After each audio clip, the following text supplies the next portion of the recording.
Hi, I'm Tia in LA, and this time on the Anti-Gravity Room, we're going around the world in 24 minutes.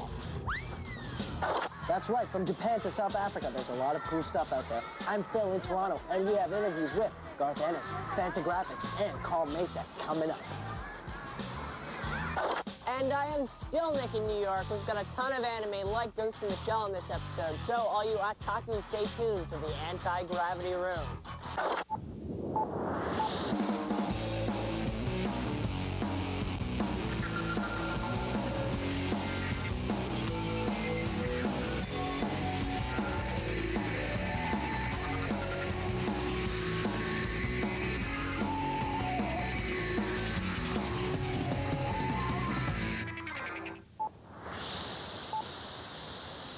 In Japan, anime and manga are the terms for animation and comic books.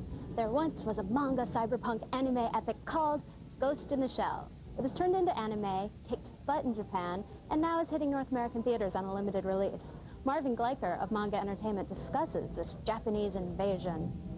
Well, when people ask me what is anime, it's really an abbreviation for animation, but very stylized. The characters have more development in them, more animation flowing and movement. It has more intricate backgrounds, and the plot is definitely more intricate than a regular westernized animation that you would see on a Saturday morning cartoon show or even in a feature film. Ghost in the Shell is our major theatrical release this year. It's a full-length featured Japanese animation, very highly stylized, and it stars a gorgeous woman who is really a cyber life form that was created to perform espionage into other people's computers and in cyberspace to gather data and information to spy on weapons and other countries' plans. And she escapes and is looking for a human biological life form so that she can disappear into the background. Chief, the puppet master's gone. What in God's name? Shut the defense walls now, damn it! One of the main characters is Major Kusanagi, and she's really a cybernetic person. The only original human part left of her is her brain. And in her quest to find this cybernetic life form, the puppet master, she questions her own existence and whether she's really human or not, since most of her body parts, in fact all other than her brain, have been replaced. And she is in charge of the team of Special Police Force to find the puppet master. Bato is one of Major Kusanagi's specialized agents, and he is more like a Rutger Hauer type character in covert operations. The director, Mamiro Oshii, has created a digital generated animation, which is his theory of animation created by images and memory. It's a combination of cell animation, effects, and computer-generated graphics. Some of the scenes that utilize these techniques are the scene inside of the marketplace where they think they've spotted the puppet master and tracked her down. There's also the scenes, there's a classic fight scene that occurs in the streets where an invisible puppet master is fighting against the security forces. And this film has done extremely well in the East. In more Western civilization, in the United States and in Europe, the film has been received with rave reviews, and it seems to be appealing to a more mass audience than any Japanese animation film has done in the past. This could be the biggest Japanese animation film in the world. Sure, manga is cool and everything, but what makes it different from North American comics? Scott McCloud, author of Understanding Comics, fills us in. Hi, I'm Scott McCloud, author of Understanding Comics, and today we're going to be talking about Japanese comics, or manga as they're known, and how they evolved. Unlike American comics, which evolved from many different sources and many different artistic influences, Japanese comics evolved primarily from one single artist, a man named Osamu Tezuka, who began making comics in 1945 and continued through 4 decades and 150,000 pages. He influenced most of the major comics artists working today, and he helped found an industry which is now the most successful comics industry in the world. The key to manga's incredible success is in its approach to storytelling. Manga artists employ a host of techniques which are designed specifically to involve the reader, to make the reader feel like a participant in the story, not just an observer. For example, Japanese comics have always been more cartoony than their European and American counterparts. But this isn't just an arbitrary stylistic choice. This is because they've discovered a very important power in art, the power of simplicity. Sometimes a few simple lines can more effectively describe a character than a more detailed rendering, because it allows the readers to fill in the blanks. Just a circle, 2 dots, and a line can be enough to trigger a mental response, which not only tells us that there's a face there, but also feels more like our own face. It's a more personal sort of identity, and Japanese comics often get very close to that line. Another important technique that helps manga artists to stimulate reader involvement is their revolutionary approach to motion.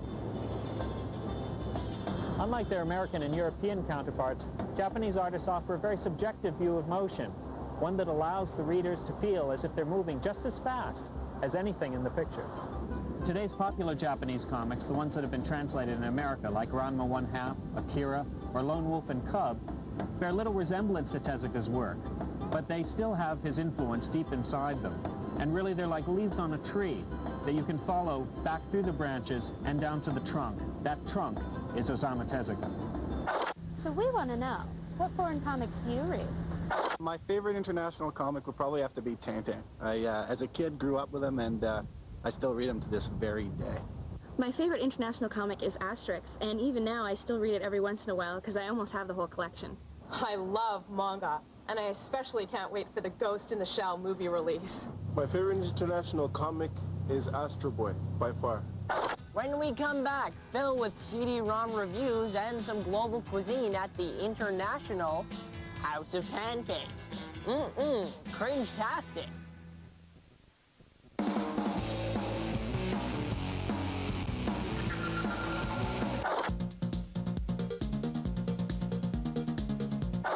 All right, this week we're reviewing Crazy Ivan for what? The Sony PlayStation. And listen to this, it's much like Kiliak, the DNA Imperative. Remember that game? It's a shooter game, much like Doom. But the thing is, Crazy Ivan's more refined. It looks a lot better. Plus, there's nothing like popping a game in and seeing presented in Dolby Surround, because I have the 5-speaker home theater thing happening. I cranked this baby up. The sound is awesome. The graphics are a lot more refined than Kiliak, like I said. And the opening of the game actually is pretty good. No bad acting.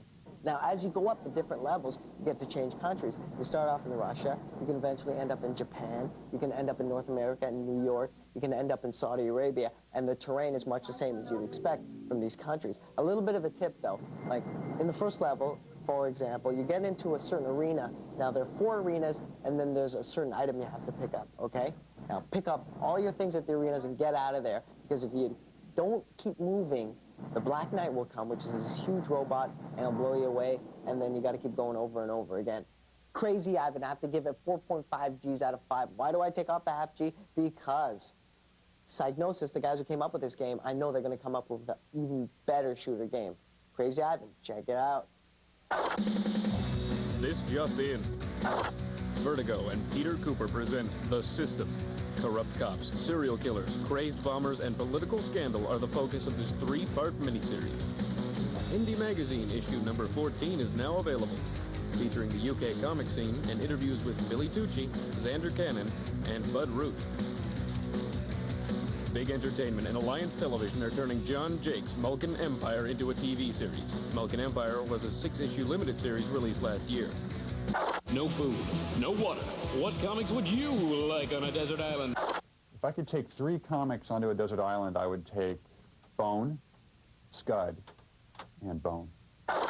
Stick around as we continue to cruise the global village with Garth Ennis and Fantagraphics, plus some South African comic strips after this.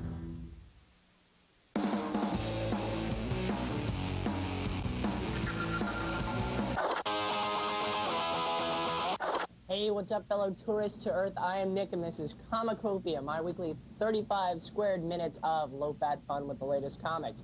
This week, I'm checking out international comics. So first up is the super independent book, Underwater number 5, from the Great White North, eh? In this issue, well, it's kind of hard to tell. You see, Underwater is written in a strange, different language, and I'm not talking Latin. The people of Underwater communicate in a language only understood by themselves and Chester Brown, the creator. The concept is not to slack off on writing, but to have you, the reader, slowly understand this odd gibberish. This comic is fun if you attempt to decode it, or even try to say some of the words out loud. What shoe is he bought? Whether this is a comic masterpiece or just a big joke, it's still pretty cool, and I give it 3.5 out of 5 Gs on the anti-gravity scale. Next up, I want Lori Petty, because this is Tank Girl, the craziest Australian since Crocodile Dundee. This issue, number 3, starts up with an intro that is very Tank Girl. Multiple world leaders and celebrities talking of world domination and being squashed by a giant frog. Oh, those crazy Aussies. It also features Tanky getting pregnant and a special cameo by Princess Di. And for all of you who believe the truth is out there, check this out. It's that weird face on Mars. This comic has great art that looks like a guy in a mental institution drew it, which is perfect because the writing reflects the same thing. Tank Girl is a truly spastic book that never lacks in entertainment. I give this in-depth look at Australian life 4 Gs on the anti-gravity scale. Lastly, from the land of the rising yen, you're under arrest. Given that the art isn't anything special, you would hope that the book would have a pretty good story, and fortunately, it does. It's about 2 female Japanese police officers who this time are in pursuit of a mystery motorcycler. It's a real page-turner with an ending that will give you okotapai, and I don't even know what that means, so it must be good. Manga and anime are tops on my list of comics from foreign lands, so I give this book 4 out of 5 Gs on the anti-gravity scale. Well, that's about it for Comicopia this week. See you next time. Happy travels. Garth Ennis is an industry leader in the UK comic scene. He's also made a big impact in the US.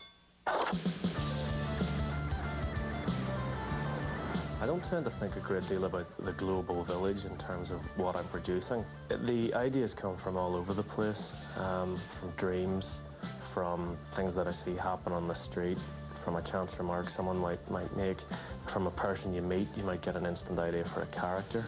I find that particularly the kind of stuff I do, which is mostly a sort of a black humor approach to writing comics, to writing fiction, is fairly universal, although not everyone loves it. Any kind of dividing line is not a national one, and a lot of the stuff that I write, I suppose, is inspired by movies and books from both sides of the Atlantic. The comic I'm spending most of my time on at the minute, Preacher, is very heavily Western influenced, and although obviously that's a peculiarly American art form, you'll find there are very few people in Britain, for instance, who didn't watch Westerns and so on growing up, and so can respond to, well, various sort of familiar archetypal images, like, you know, the lone gunfighter.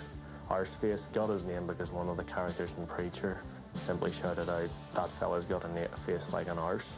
And I was just amused by the thought of one guy trying to blow his head off, but succeeding only in managing to remove his face, and then having to live with the results, and thus Arseface was born. My personal take on the whole question of violence in comics and extreme situations in comics and so on is that it's not real. It's a fictionalized representation of violence. I'm aware of the difference. I don't like real violence, and I don't go out to, I suppose, promote real violence, but I don't honestly think it's up to me to censor myself for what other people get out of my work. All I can do is do my own work, be as honest as possible in what I write, and put it out there, and then get on to the next project. As for the internet, don't like it. I'm not on it, and I'm convinced the computers are all going to start talking to one another soon, like in Terminator, and one day all these internet users will find Arnie at the door with a shotgun. So personally, tend to stay well clear. One comic company that makes a real effort to present a global perspective is Fantagraphics Comics. We caught up with the folks in charge. I'm Gary Groth. I'm one of the co-founders of Fantagraphics Books, and we started publishing comics in 1976. And what makes us different from other publishers, I think, is that we always wanted to publish the best cartooning we could find, and we wanted to treat artists like authors. And we wanted to publish a broad range of material. Yeah, we published a book called Palestine. It's written and drawn by Joe Sacco. And Joe actually went over to Israel and visited the Gaza Strip and the West Bank, interviewed people, and immersed himself in what was going on over there a few years ago. Made a lot of notes, brought home a lot of tapes, and then transformed that into a long narrative that he wrote and drew. We published a book called Holy Cross that's written by an Irish citizen named Malachi Coney, lives in Belfast. And what he's doing is seriously trying to look at how the politics in Ireland cross-pollinate with the personal lives of the people that it affects over there. So, I mean, essentially, you know, our agenda hasn't changed. We're trying to publish the best cartooning we can find by the most mature creative talents we can find. From the jungles of Rwanda in his travel journal called Comics Trip to the urban jungles from his latest work, The System, Peter Cooper is one artist who has global appeal. I got started in comics from being interested in comics from when I was a kid, and then just, you know, being a real rabid fan. Comic strips came out of an 8-month trip that my wife and I took through Africa and Southeast Asia. And it was basically my sketchbook. It was really journal entries where I would write something down and then do a picture next to it, and that started to form into basically comics, because that's sort of the language that I know. It was like a free-form comic strip.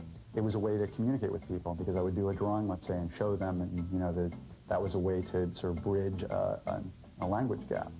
Seeing these places in the world that are abstract news items, seeing them up close, you know, sort of when you talk about environmentalism or the rainforest, or, you know, seeing what it is exactly firsthand gives me a greater ability to talk about that rather than just sort of like newsy terms.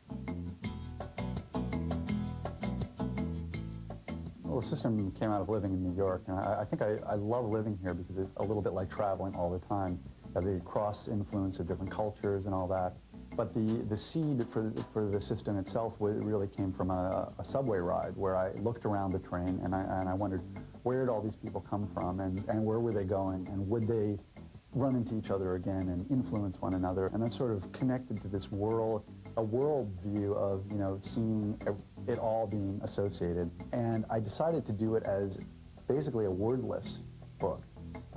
That came out a bit from my travel experience, because it is the idea of how to be able to tell these things that you could communicate to people anywhere in the world, give an idea of what it's like here, or, you know, to show things rather than having people say them. It just shows in a lot of ways sort of how broad the possibilities of this medium are. In South Africa, one comic strip has entertained people and has had a definite effect on the country's politics. We were in the neighborhood, and we got to talk to the creators of Madam and Eve. Phil, how you doing? I'm Stephen Francis. And I'm Rico. And we're coming to you almost live from South Africa. Together we do the most popular cartoon strip in the country, Madam and Eve. The seed was planted about 7 years ago when I first came to this country. I stayed with my new in-laws. I married my wife's South African, who I met in New York City. And while I was staying there, I watched this strange occurrence every day of the madam and the maid interacting. The madam in this case was my own mother-in-law, and the maid was a lady named Florence. I got to know them both pretty well, especially and even my mother-in-law. And my mother-in-law would tell me stories about what the maid did. Oh, you wouldn't believe what the maid did today. Madam and Eve has a lot of political content. It has to have in South Africa, because Madam and Eve is social satire, that's how we see it. And in South Africa, the changes and the development, the political process is so all-enveloping that you end up having politics in your cornflakes. It's unavoidable.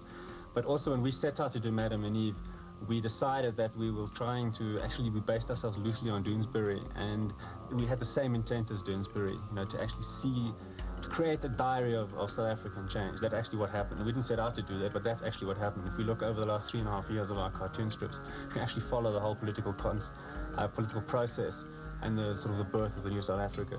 Of course, some of the strips, you have to understand South African politics to get the punchline, but a great many of our strips can be understood by anyone. Humor is universal. As a matter of fact, just a couple days ago, we got our first book from Denmark. Here's Madam and Eve in Danish. I could read some. The cover's called Jamen sort kaffe et par mod nu, madam. course, I have no idea what that means, but hey, what the heck. I think it means black coffee is in fashion now, madam. But we're very thrilled, and we hope to see Madam and Eve in a lot more countries, maybe even America soon. We're gonna dig through that big old mailbag and see what crawls out. So come on back after this.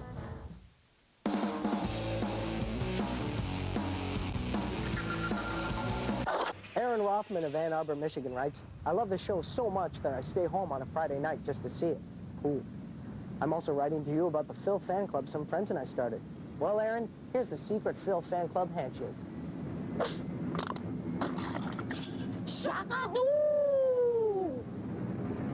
So a lot of people wrote back to our survey about who the dumbest superhero was. And it seems the winner is, by a comfortable margin, Matter Eater Lad. Yes, the 1960s Legion of Superheroes member who had the power to, get this, eat and digest any substance. Hoo-hoo, only the Salisbury steak in the cafeteria slowed this guy down. What a guy. This week, what we want to know is, which superhero costume is the goofiest? Well, that's it. Another quick spin around the world. Yep, the world of comics is always evolving, taking influence from country to country and improving comics globally. It's hard to believe that someday Howard the Duck might unite the entire world. See you next time on the Anti-Gravity Room.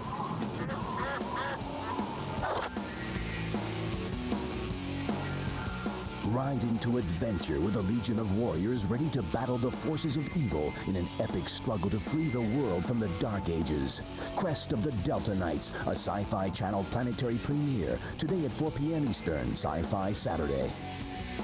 A near-fatal accident leaves a young boy stranded between life, death, and a strange new world. Somewhere beyond fantasy and reality, an incredible journey begins. The Odyssey, Sci-Fi Channel next.